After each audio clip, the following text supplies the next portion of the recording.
నమస్తే. నింగి నేల నాదే ప్రత్యేక కార్యక్రమానికి స్వాగతం. శాస్త్రీయ నృత్యంలో రాణించాలని చాలా మందికి అభిలాష ఉంటుంది.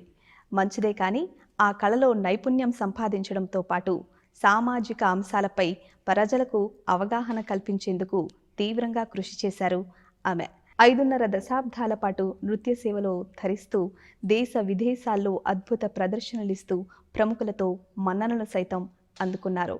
ఆమె శిష్యరికంలో శాస్త్రీయ నృత్యంలో వేలాది మంది విద్యార్థులు ప్రావీణ్యులుగా తయారయ్యారు. ఇటీవల కేంద్ర ప్రభుత్వం కళారంగంలో ఆమె అందించిన సేవలను గుర్తించి పద్మశ్రీ పురస్కారంతో సత్కరించింది. ఆమె ఎవరో కాదు, ప్రముఖ కూచిపూడి నృత్యకారిణి దీపికారెడ్డి గారు. ప్రస్తుతం ఆ గొప్ప కళాకారిణి మనతో పాటు ఉన్నారు. వారితో మాట్లాడి మరిన్ని వివరాలను అడిగి తెలుసుకుందాం. నమస్తే మేడం. నమస్కారం. ఎలా ఉన్నారు? భగవంతుడి దయ. సో ఫస్ట్ ఆఫ్ ఆల్ మీకు congratulations madam. Thank you so much. So కేంద్ర ప్రభుత్వం మీకు పద్మశ్రీ పురస్కారంతో సత్కరించినప్పుడు మీరు ఎలా ఫీల్ అయ్యారు? నాకు ఫోన్ కాల్ వచ్చినప్పుడు కొంతసేపు ఏమీ అర్థం కాలేదు. అలాగా జస్ట్ కూర్చుండిపోయాను అండ్ భగవంతుని ప్రార్థించాను. అండ్ తర్వాతే వెళ్ళి మా ఫ్యామిలీ మెంబర్స్కి, మా హస్బెండ్కి ఫస్ట్ చెప్పాను. ఓకే. మా పేరెంట్స్కి చెప్పాను. మా నాన్నగారు చాలా సంతోషపడ్డారు. ఎందుకంటే వారు, మా ఫాదర్ కానీ మా హస్బెండ్ కానీ అందరూ, మా మదర్ అందరు చూస్తున్నారు ఈ నా జర్నీ నాన్ స్టాప్గా 5.5 దశాబ్దాలుగా నేను చేస్తూనే ఉన్నానని వారందరు చూస్తున్నారు. కాబట్టి they felt very happy. Okay. So family support మీకు ఎలా ఉండేది మేడం? నేను పుట్టినప్పటి నుంచే నేను పుట్టిన హాస్పిటల్లోనే మా డాక్టర్ మా మదర్కి డెలివరీ చేసిన డాక్టర్ నేను కళ్ళు తెరవగానే ఈ అమ్మాయి డాన్సర్ అవుతుంది అని ప్రెడిక్షన్ ఇచ్చారంట. అండ్ మా మదర్ కూడా డాన్సర్ కదా, సో నన్ను డాన్స్లో జాయిన్ చేశారు. తను వివాహం అయిన తర్వాత తను పర్స్యూ చేయలేదు. సో నన్ను వేరే టీచర్ దగ్గర పెట్టి నేర్పించారు. కానీ తన గైడెన్స్, మా మదర్ గైడెన్స్ కూడా నేను చాలా నేర్చుకున్నాను. ఫస్ట్ హైదరాబాద్లో సుమతి కౌశల్ గారి దగ్గర నేర్చుకున్నాను. అలాగ నా ప్రస్తావన స్టార్ట్ అయింది. ఓకే. సో మీ ఫ్యామిలీ బ్యాక్గ్రౌండ్ అంతా కూడా డ్యాన్స్ నుంచేనా మేడం? మా తాతగారు, మాది యాక్చువల్లీ పొలిటికల్ ఫ్యామిలీ కదా. వారు 4 times మినిస్టర్గా చేసి, యాక్చువల్లీ చాలా యంగ్ ఏజ్లో, ఏజ్ ఆఫ్ 55లోనే మా తాతగారు చనిపోయారు రెవెన్యూ మినిస్టర్గా. అండ్ వందే మాతరం మూవ్మెంట్ అన్నిట్లో హీ పార్టిసిపేటెడ్ అనమాట, నూకల రామచంద్రారెడ్డి గారు. ఓకే. అండ్ మా నాన్నగారు ఉమ్మడి ఆంధ్రప్రదేశ్కి advocate general, then chairman bar council of India and additional solicitor general of ఇండియాగా కూడా చేశారు. కానీ ఇంట్లో వాతావరణం మన క్లాసికల్ ఆర్ట్ ఫామ్స్ కానీ, మ్యూజిక్ కానీ, డాన్స్ కానీ చాలా ఇంట్రెస్ట్ అందరికీ. ఎందుకంటే మా అమ్మమ్మ చక్కగా పాడేవారు ఆ రోజులలో. అండ్ మా మదర్ చాలా పర్ఫార్మెన్సెస్ ఇచ్చేవారు, కానీ నేను ఎక్కువ చూడలేకపోయాను. ఎందుకంటే తను వివాహం అయినప్పుడు స్టాప్ చేశారు. రవీంద్ర భారతి ఇనాగ్రేషన్ 1961లో జరిగినప్పుడు అమ్మ తొలి ప్రదర్శన అక్కడ ఆడిటోరియంలో చేయటం జరిగింది ఇనాగ్రేషన్కి. అప్పుడు రవీంద్రనాథ్ ఠాగూర్ గారి చిత్రాంగద బ్యాలే చేశారు. దాంట్లో ప్రధాన పాత్ర she did Chitrangada role play చేశారు మా మదర్. ఓకే. అది అందరూ చెప్తారు చాలా బాగా చేశారు అనేసి. ఇప్పటికీ కూడా కొంతమంది చూసిన వాళ్ళు చెప్తూ ఉంటారు. సో మా అమ్మగారు చేసిన నృత్యాలన్నీ కూడా మీరు ఒక వీడియోస్లో కానీ, అప్పుడు అంత లేదు కదా మనకు, అప్పుడు టెక్నాలజీ అంత లేదు. సో ఫొటోస్ మాత్రం ఉన్నాయి. వీడియోస్ నేను చూసే భాగ్యం నాకు లేదు.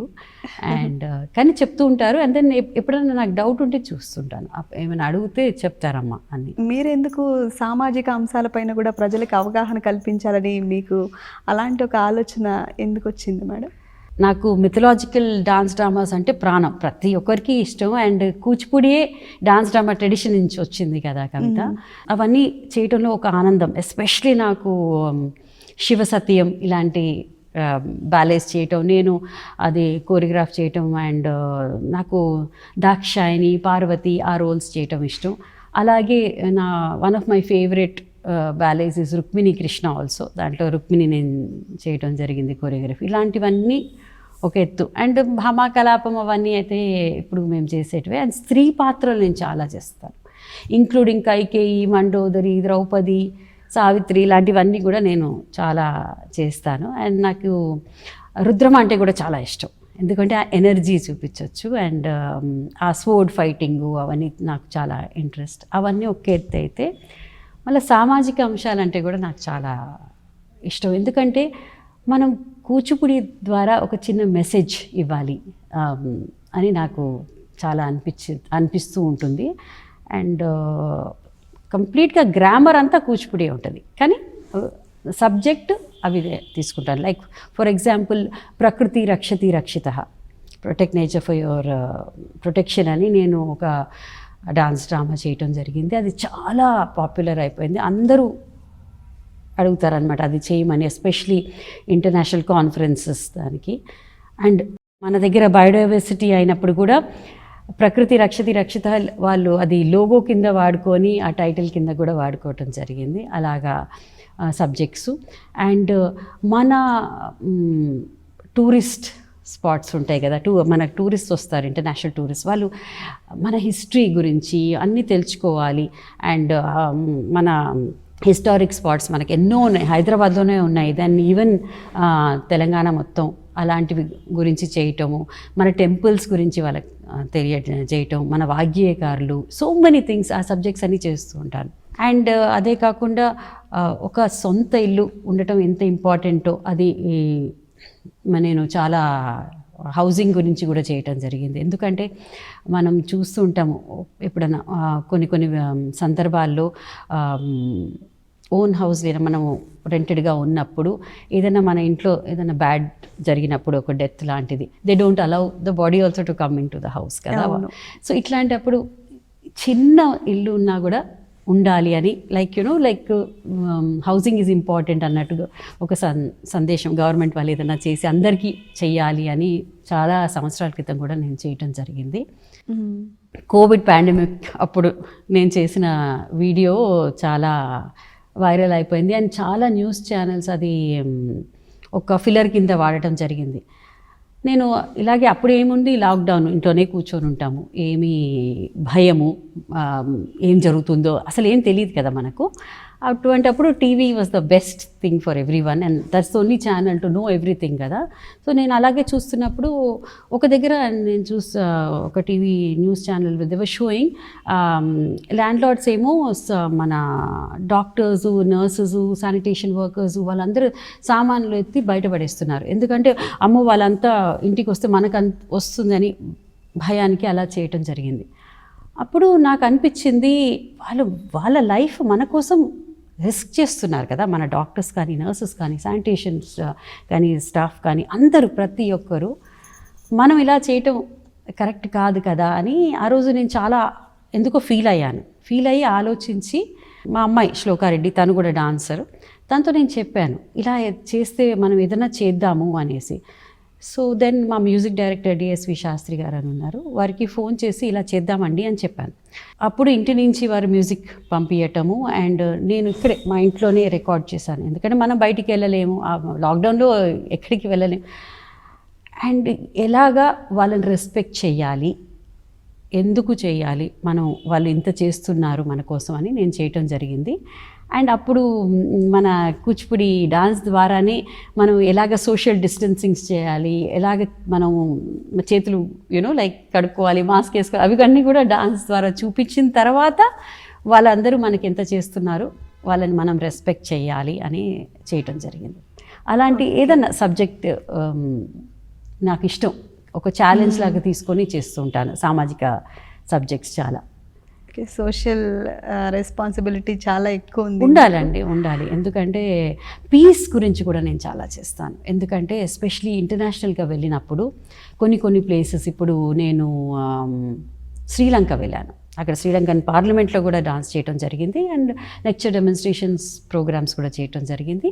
అక్కడ అప్పుడు నేను వెళ్ళినప్పుడు సిచ్యువేషన్ బాగాలేదు, ఎల్టీటీ వార్ అవన్నీ ఉన్నాయి కదా అప్పుడు. So situation was a little tense, మాకు కూడా సెక్యూరిటీ ఇచ్చారు మేము వెళ్ళినప్పుడు.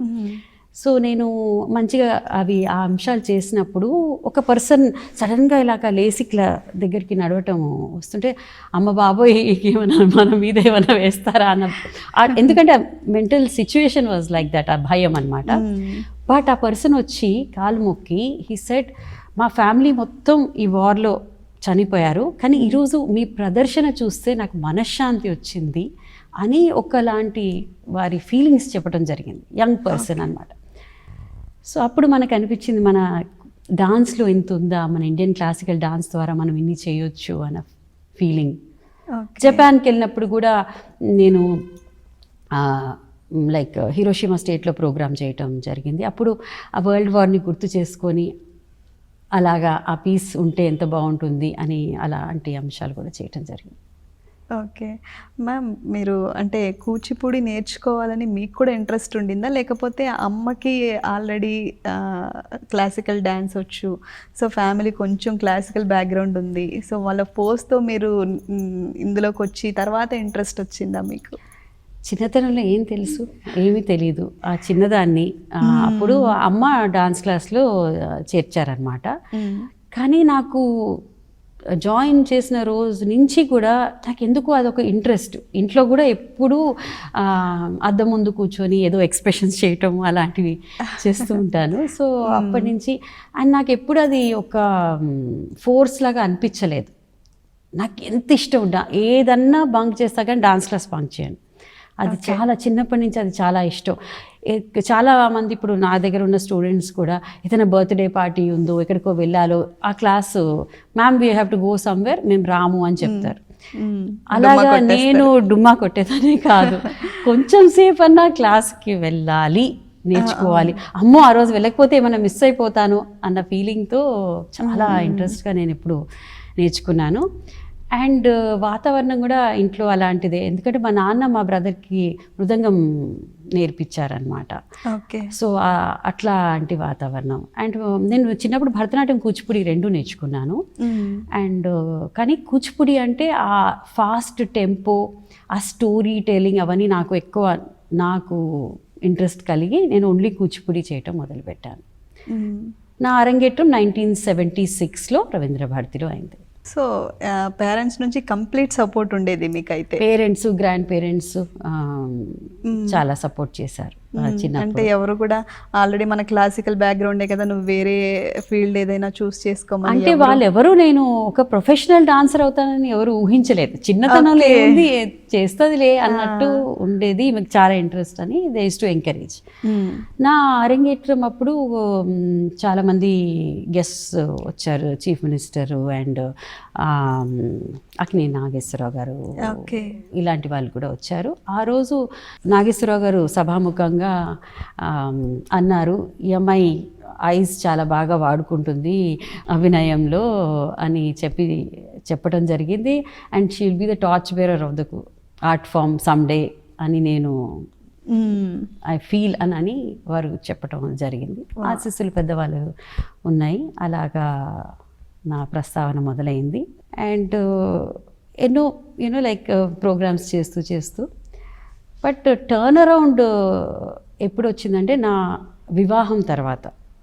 ఎందుకంటే నేను టీనేజర్ ఉన్నప్పుడు వెంపటి చిన్నసత్య మాస్టర్ గారి నృత్యనాటిక చూశాను, శ్రీనివాస కళ్యాణం.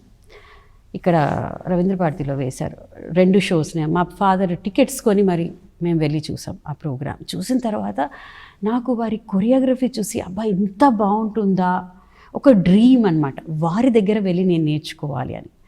సో అప్పుడు పరిస్థితుల వల్ల మా పేరెంట్స్ నన్ను చెన్నై పంపించలేదు. సో దెన్ నా వివాహం అయిన తర్వాత మా హస్బెండ్ని, మా మదర్ ఇన్ లా కూడా, మా అత్తగారికి డాన్స్ అంటే చాలా ఇష్టం, మేము ఫ్యామిలీ ఫ్రెండ్స్. తను నా అరంగేట్రంకి కూడా వచ్చారనమాట, నా రంగప్రవేశానికి వచ్చి ఆ బ్రోషర్ ఎప్పుడు పెట్టుకొని డ్రార్లో పెట్టుకొని ఉండేవాళ్ళు, అంత ఇష్టం ఆవిడికి. సో దెన్ వాళ్ళు కూడా నన్ను ఎంకరేజ్ చేశారు. మా హస్బెండ్ కూడా సరే నీకు అంత ఇంట్రెస్ట్ ఉంటే please you can go and learn అన్నట్టు. కానీ మేము వెళ్ళి మా గురుగారు వెంపటిచిన సత్యం గారు ఇప్పుడు హైదరాబాద్ వచ్చారు వేరే ప్రోగ్రామ్కి. వచ్చినప్పుడు నేను మా హస్బెండ్ మా మదర్ ఇన్లా వెళ్ళి వారిని కలిసేదానికి వెళ్ళామన్నమాట. వెళ్తే వారు కంప్లీట్గా డిసైడ్ చేశారు, ఇది అయ్యే పని కాదు, నువ్వు ఎలా ఇప్పుడు నేర్చుకుంటావు, నువ్వు హైదరాబాద్లో ఉన్నావు, నీకు వివాహం అయింది, నువ్వు వచ్చి చెన్నైలో ఎలా నేర్చుకుంటావు, అది సాధ్యమయ్యే పని కాదు అని చాలా డిసైడ్ చేశారు. అయితే నేను అన్నాను, ఒకసారి ట్రై చేస్తాను, ట్రై చేస్తే ఇఫ్ ఇట్ వర్క్స్ భగవంతుడి దయ అని నేను అన్నాను. సో అప్పుడు సరే రామ్మా అన్నారు. అప్పుడు గురుగారి దగ్గరికి నేను చెన్నై వెళ్ళటం జరిగింది. ఐ స్టార్టెడ్ లెర్నింగ్ అనమాట, వారి దగ్గరే ఉండి. అప్పుడు నాకు అర్థమైంది, ఇంత డిసిప్లినా, ఇంత హార్డ్ వర్క్, అంత చాలా నేర్చుకున్నాను వారి దగ్గర ఉన్నప్పుడు. And even not only dance, the whole environment, ఆ హ్యూమిలిటీ, అవన్నీ కూడా ఎలా ఉండాలి అనేది చాలా కూడా అక్కడ నాకు ఒక లాంటి ఎక్స్పీరియన్స్ అనమాట. బావిలో నీళ్లు చేతం కూడా నేను అక్కడ నేర్చుకున్నాను. అంటే అంత నాకు అంత బ్యూటిఫుల్ ఎక్స్పీరియన్స్, నేను మర్చిపోలేని ఎక్స్పీరియన్స్ అక్కడ గురుగారి దగ్గర ఉండి నేర్చుకోవడం జరిగింది. అండ్ అలాగా స్టార్ట్ అయిన journey and it continued and ఎన్నో ప్రోగ్రామ్స్ వారితో చేయటం జరిగింది. చూస్తుంటే ఇప్పుడు కూడా స్టిల్ ఫుల్ ఎనర్జెటిక్ కనిపిస్తున్నారు. ఆల్మోస్ట్ 5.5 దశాబ్దాలు అయినప్పటికి కూడా how can you manage ma'am, like ఆ ఎనర్జీ, గ్రేస్ తగ్గకుండా ఎట్లా? అంటే నాకు లైఫ్ డాన్స్ లేకుండా ఐ కాంట్ ఈవెన్ ఇమాజిన్, అంత ఇష్టం నాకు. అండ్ నాకు ఇది ఒక కళే కాదమ్మా, నాకు ఇట్స్ ఆరాధన. నేను కిందికి వెళ్ళి మా డాన్స్ స్టూడియోలో నటరాజ స్వామి విగ్రహం ముందు కూర్చున్నప్పుడు the vibrations are so much for me. నేను కొన్నిసార్లు కాన్వర్జేషన్ కూడా ఉంటుంది నాకు, ఎందుకంటే నాకు ఏదైనా బాధ ఉన్నప్పుడు కానీ సంతోషం ఉన్నప్పుడు కానీ నేను అలాంటి నాకు పర్సనల్గా చాలా మా నటరాజ స్వామి విగ్రహం ముందు కూర్చున్నప్పుడు నాకు చాలా మనశ్శాంతి కూడా కలుగుతుంది. అండ్ ఈ సందర్భంగా మీకు ఒక ఐ హ్యావ్ టు షేర్ ఒకటి. ఐ డోంట్ నో అది కోఇన్సిడెన్స్ అంటారు, అది భగవంతుని అనుగ్రహం అంటారు, కానీ నేను వెంపటిచిన సత్యం మాస్టర్ గారి దగ్గర జాయిన్ అయిన తర్వాత, ఎందుకంటే స్టైల్ వేరే, నేను హైదరాబాద్లో నేర్చుకున్నది ఆ బాని కొంచెం డిఫరెంట్గా ఉంది, నేను ఇక్కడ కొంచెం చేంజ్ చేయాల్సి వచ్చింది. సో మళ్ళీ నేను I had to start from the beginning అనమాట. జస్ట్ కానీ చాలా ఫాస్ట్గా, ఆల్రెడీ డాన్స్ ఉంది బాడీలో కాబట్టి ఫాస్ట్గా నేర్చుకోవటం జరిగింది. కానీ అప్పుడు వెళ్ళిన కొత్తలో అందరూ ఫెస్టివల్ ఆఫ్ ఇండియా రష్యాకి వెళ్తున్నారు. మా గురుగారు వారి స్టూడెంట్స్ అందరూ పాస్పోర్ట్లు ఇస్తున్నారు, అన్నీ ప్లాన్ చేసుకుంటున్నారు. అప్పుడు నేను మాస్టర్ గారి అకాడమీ చెన్నైలో కూడా ఒక నటరాజ స్వామి విగ్రహం పెద్దది ఉంటుందన్నమాట. అక్కడ కూర్చొని నేను జస్ట్ ధ్యానం చేసి, ఎంత అదృష్టం, వీళ్ళందరూ ఇలా వెళ్తున్నారు, నాకు భగవంతుడు ఇది ఎప్పుడైనా కలిగిస్తారా అని నేను నిజంగా చెప్తున్నాను, ఇట్స్ నాట్ ఎగ్జాజరేషన్. స్వామివారి ముందు కూర్చొని ప్రార్థించాను. అండ్ అది ఐ డోంట్ నో ఎలా బ్లెస్ చేశారు, కానీ 20 years తర్వాత నేను ఫెస్టివల్ ఆఫ్ ఇండియా రష్యాకి నా ఓన్ స్టూడెంట్స్తో వెళ్ళటం జరిగింది, నేను నా ఓన్ స్టూడెంట్స్. సో అది God's blessing. Absolutely. And your hard work also, ma'am. Hard work అందరూ చేస్తారు, కానీ ఆ భగవంతుడు నన్ను నిజంగా బ్లెస్ చేసినందుకు నేను అలాంటి ఎన్నో ఇన్సిడెంట్స్ ఉన్నాయి. మ్యామ్, మొత్తం మన ఇండియాలోనే కాకుండా దేశ విదేశాల్లో మీరు మన కూచిపూడి సంస్కృతిని మొత్తం చాటారు మీరు. అప్పుడు మీకు ఎలా అనిపించింది? అక్కడ మీకు ఎలాంటి ప్రశంసలు వచ్చాయి? మన మీద చాలా బాధ్యత, మన ఇండియా ఫ్లాగ్ ఉంటుంది అక్కడ, ఆ ఫ్లాగ్ ముందు మనం చేయటం. అండ్ సో చాలా ఇంకా రెస్పాన్సిబుల్గా చాలా బాగా మేము మా స్టూడెంట్స్కి చెప్తాను, ఓన్లీ పర్ఫార్మెన్స్ దాకా మన రెస్పాన్సిబిలిటీ కాదు, మనం చేసే ప్రతి వర్క్ కానీ మన బిహేవియర్ కానీ అన్నీ వాళ్ళు అబ్జర్వ్ చేస్తారు, మనం జడ్జ్ చేస్తారు, మనం ఒక కల్చరల్ అంబాసిడర్గా వెళ్ళినప్పుడు అని నేను ఎప్పుడు చెప్తుంటాను. So it has to be very, మనం బాగా డిసిప్లిన్తో మంచిగా చేయాలి అని. అండ్ అద్భుతమైన ఎక్స్పీరియన్సెస్ ఉన్నాయి నేను ఇంటర్నేషనల్గా చేసినప్పుడు కూడా. అండ్ ఒక ప్రోగ్రాంలో అయితే విపరీతమైన చలి, అండ్ మేము అఫ్కోర్స్ గజ్జలు కట్టుకుంటే ఫుట్ మన చెప్పులు ఏం వేసుకోం కదా, అవును. ఫుట్వేర్ వేసుకోము. అలాగే ఫోటోలు అన్నీ తీసుకుంటున్నారు. అలా ఆ చలిలో తెలియలేదు ఆ ఎక్సైట్మెంట్, ప్రోగ్రామ్ బాగా జరిగింది అని. అప్పుడు ఒక పెద్ద సీనియర్ పర్సన్ వచ్చి, చాలా ఓల్డ్ మ్యాన్, వారి కోట్ తీసి కింద వేసి, how are you standing madam అని, దాని మీద నిలబడండి అనేసి. అలాంటి ఎక్స్పీరియన్సెస్ కూడా ఉన్నాయి అక్కడ ఇంటర్నేషనల్గా చేసినప్పుడు. అండ్ నేను చెప్పాను శ్రీలంకలో చేసింది ఆల్రెడీ మీతో షేర్ చేసి, అలాంటి చాలా ఎక్స్పీరియన్సెస్ ఉన్నాయి. అండ్ ఇండియాలో కూడా ఎక్స్పీరియన్సెస్ ఉన్నాయి. నేను రుక్మిణి కృష్ణ బ్యాలే చేసినప్పుడు ఆ రోజు ఆడియన్స్లో చాగంటి కోటేశ్వరరావు గారు ఉన్నారు. అండ్ వారు ఎన్నో మంచి మాటలతో నన్ను ఆశీర్వదించారు, బ్లెస్ చేశారు, ప్రేజ్ చేశారు. ఎస్పి బాలసుబ్రహ్మణ్యం గారు ఉన్నారు. సో వారు సభాముఖంగా this is the best dance drama నేను చూసింది అని అన్నారు. అందరికీ కోపం రావచ్చు, కానీ ది బెస్ట్ అని చెప్పడం జరిగింది. నేను ఇప్పటికీ ఆ మాటలు నా చెవులు అలాగే ఉండిపోయాయి. ఎందుకంటే ఆ మహానుభావుడు అలా చెప్పటం అనేది నాకు చాలా ఆనందం కలిగించింది. అండ్ అక్కినేని నాగేశ్వరరావు గారు వారి స్వర్ణ కంకణం కూడా నాకు ఎన్నో దశాబ్దాల తర్వాత ఇచ్చారు. అలాగా చాలా చాలా పెద్దవాళ్ళ బ్లెస్సింగ్స్ అన్నీ. పివి నరసింహారావు గారు వారు కూడా వారు మా మదర్ ప్రోగ్రామ్స్ చాలా చూసేవారు అప్పుడు తన చిన్నతనంలో. ఎందుకంటే మా తాతగారు వారు అంతా కలిసి క్యాబినెట్లో ఉన్నారు కాబట్టి. అండ్ వారు ప్రధానమంత్రిగా కూడా నా ప్రోగ్రామ్స్ చూసి చాలా యూనో నాకు చాలా సంతోషం, యూఆర్ టేకింగ్ ఇట్ ఫార్వర్డ్ అందరు అని చెప్పడం జరిగింది. ఎన్నో ఎక్స్పీరియన్సెస్ ఉన్నాయి అలాంటి. పురస్కారాలు కూడా మీరు అందుకొని ఉంటారు కదా, వాటి గురించి ఒకసారి చెప్పండి మేడం. నాకు అందరు అడిగారు బెస్ట్ కాంప్లిమెంట్ ఏంటిది నీకు ఈ పద్మశ్రీ వచ్చిన తర్వాత అని.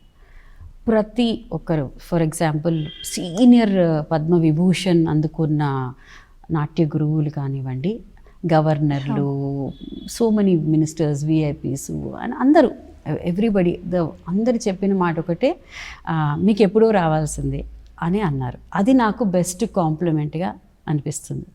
ఇప్పుడైనా కళాకారునికి దట్ ఈస్ మోర్ ఇంపార్టెంట్. మనం చేస్తూ వెళ్ళాలి మన వర్క్. మనము అవార్డులు రివార్డుల కోసం చేయొద్దు. నేను నెక్స్ట్ జనరేషన్కి చెప్పేది ఎప్పుడు ఇదే చెప్తూ ఉంటాను. మనం వర్క్ చేయాలి, అండ్ వర్క్ చేసి మన మీద మనకు నమ్మకం ఉండాలి. ఇంటెగ్రిటీతో, కమిట్మెంట్, డిసిప్లిన్తో చేస్తుంటే ఆటోమేటిక్గా మనకి రిజల్ట్స్ వస్తాయి. అండ్ నేను ఎప్పుడు I have never worked award కోసమని. ఇది రావటం నిజంగా I'm very very happy. And కేంద్ర ప్రభుత్వానికి నేను ఎప్పుడు చాలా ధన్యవాదాలు చెప్పుకుంటున్నాను, నన్ను గుర్తించినందుకు, నా కూచిపూడి జర్నీని గుర్తించినందుకు. అండ్ నాకు 2017లో సంగీత నాటక అకాడమీ పురస్కారం నేను అందుకోవటం జరిగింది రాష్ట్రపతి భవన్లో. రామ్నాథ్ కోవింద్ గారు ప్రెసిడెంట్ ఉన్నప్పుడు. దట్స్ ఒక కళాకారునికి అది చాలా ప్రెస్టీజియస్ అవార్డ్. ఎందుకంటే అది నాట్యరంగంలో యూనో నిష్ణాతులైన వాళ్ళకే ఇస్తారు కాబట్టి అది కూడా నాకు చాలా ఆనందం కలిగించింది. తెలంగాణ స్టేట్ అవార్డ్ అందుకున్నాను.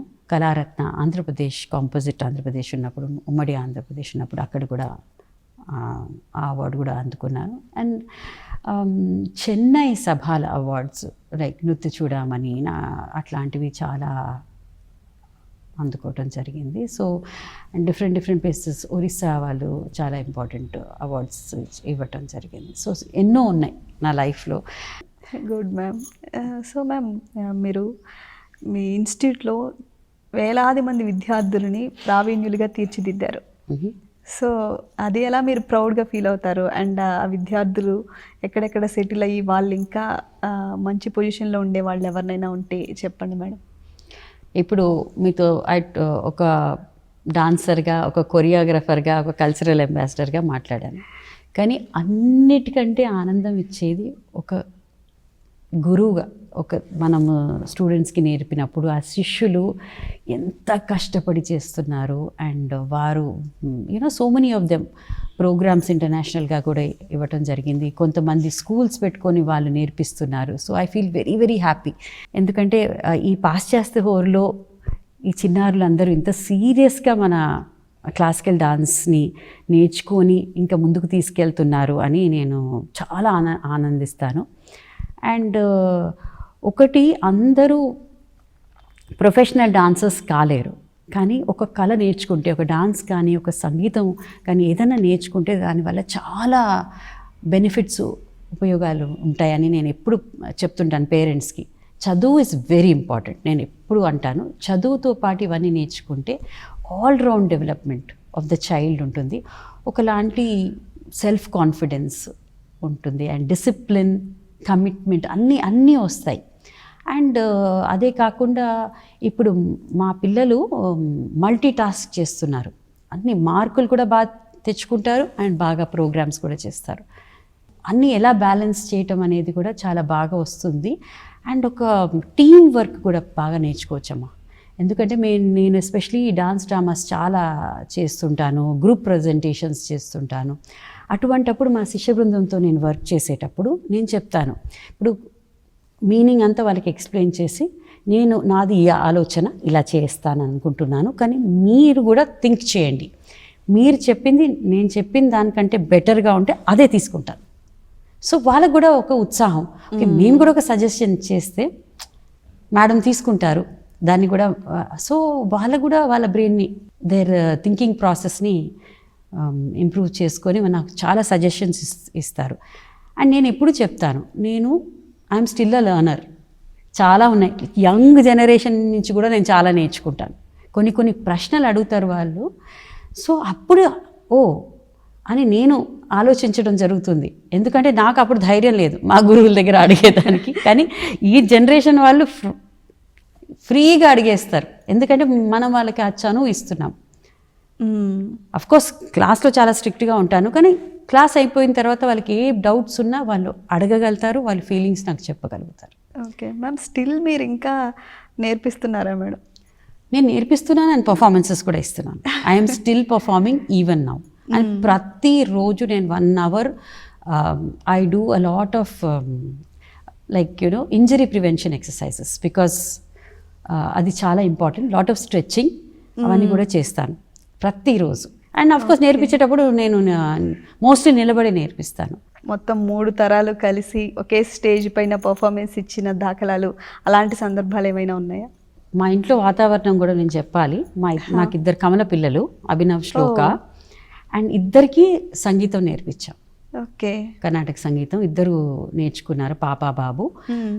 కానీ సీరియస్గా పర్స్యూ చేయలేకపోయారు ఎందుకంటే చదువుల వల్ల. అండ్ మా బాబు ఇంటర్నేషనల్ ITF కూడా, జూనియర్ ITF కూడా ఆడాడు టెన్నిస్లో. అండ్ సో దానివల్ల బట్ ఎక్స్పోజర్ ఉంది మన శాస్త్రీయ కళల పట్ల. పాప సంగీతం నేర్చుకుంది అండ్ ఇప్పుడు డాన్స్ చేస్తుంది శ్లోక, అండ్ చాలా పర్ఫార్మెన్సెస్ చేస్తుంది. ఎప్పుడు మా దీపాంజలిలో ఏదో ప్రోగ్రాము, ప్రాక్టీస్ అలాగే కలకల్లాడుతూ ఉంటుంది. అండ్ అది మా నటరాజ స్వామి దయ, మా గురువుల బ్లెస్సింగ్స్. 3 తరాలు మేము స్ట్రాంగ్గా అమ్మ చేయలేకపోతున్నారు కాబట్టి ఏదో కొన్ని మూమెంట్స్ చేస్తారు. మోస్ట్ రీసెంట్గా మేము అయోధ్యలో చేసాము. అయోధ్య ఇనాగ్రేషన్ తర్వాత అమ్మ ఆ రోజు ఎక్సైట్మెంట్, ముగ్గురం కలిసి కొంచెం ఆ స్వామివారికి కొంచెం చేయటం జరిగింది. ఎందుకంటే ఆ ప్రాంగణం అటువంటిది, ప్రతి ఒక్కరికి చేయాలని అనిపిస్తుంది. సో అక్కడ చేయటం జరిగింది. చిన్న అంశం అమ్మ కలిసి మాతో కూడా నేను నా పాప చేసేటప్పుడు తను కూడా చేయడం జరిగింది. అండ్ ఒక వీడియో కూడా మేము ముగ్గురం కలిసి డాన్స్ చేసి చేయడం జరిగింది. సో మ్యామ్, ప్రజెంట్ జనరేషన్కి ఈ కూచిపూడి, భరతనాట్యం ఇలాంటి సాంస్కృతిక కళా నృత్యాలన్నీ కూడా ఎంతవరకు ఉపయోగపడతాయి అంటారు? పేరెంట్స్కి మెయిన్గా చెప్తాను, వాళ్ళని ఇనిషియేట్ చేయండి. ఏదో ఒక మీకు చెప్పాను దాని వాళ్ళ లాభాలు ఎన్ని ఉన్నాయి అని ఆల్రెడీ మీకు చెప్పడం జరిగింది. అండ్ ఐ ఫీల్ మనం జాబ్స్ చేసేటప్పుడు మన పిల్లలు జాబ్స్ కూడా చేస్తున్నారు, కానీ ఈవినింగ్ వచ్చి పర్ఫార్మెన్సెస్ చేస్తున్నారు. చాలామంది వారి గేటెడ్ కమ్యూనిటీస్లో ఉన్నప్పుడు కూడా అక్కడ క్లాసెస్ చెప్పుకుంటున్నారు. అండ్ ఇంటర్నేషనల్ స్కూల్స్లో కానీ ఇంకా మన CBSE స్కూల్స్లో కూడా చాలా స్కూల్స్లో డాన్స్ టీచర్ అందరూ డెఫినెట్గా ఎంప్లాయ్ చేస్తున్నారు. సో అక్కడ కూడా వర్క్ చేస్తున్నారు మన పిల్లలు. So I feel very happy. అన్నీ చెయ్యొచ్చు. కూచిపూడి అంటేనే అభినయం, కళ్ళతోనే నవరసాలు పలికిస్తూ ఉంటారు కదా. సో మా వనిత టీవీ ప్రేక్షకుల కోసం మీరు అవి చేసి చూపించగలుగుతారా? ఇప్పుడా ఇక్కడ? అవును మేడం. ఓకే. స్వామివారికి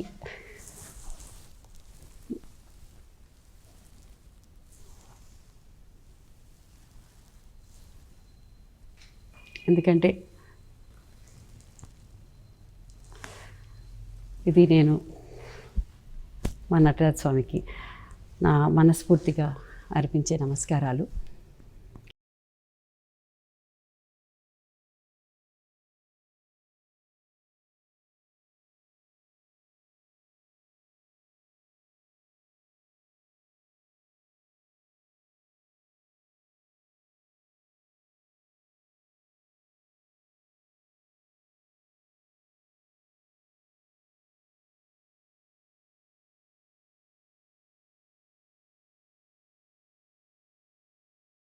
శృంగార హాస్య కరుణ రౌద్ర వీర భయానక భీభత్స అద్భుత శాంత నవరసాలు.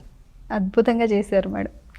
మేడం, ఇంకా మీ భవిష్యత్తులో మీ ప్రణాళికలు ఏంటి? ఇంకా ఎలాంటి సక్సెస్ చూడాలనుకుంటున్నారు? నాకు ఒకటే అండి, డాన్స్ కూడా అందరికీ అందుబాటులో ఉండాలి. నేను దానికోసం కూడా నేను అండర్ ప్రివిలేజ్ వాళ్ళకి చాలా సపోర్ట్ చేస్తూ ఉంటాను. ఓకే.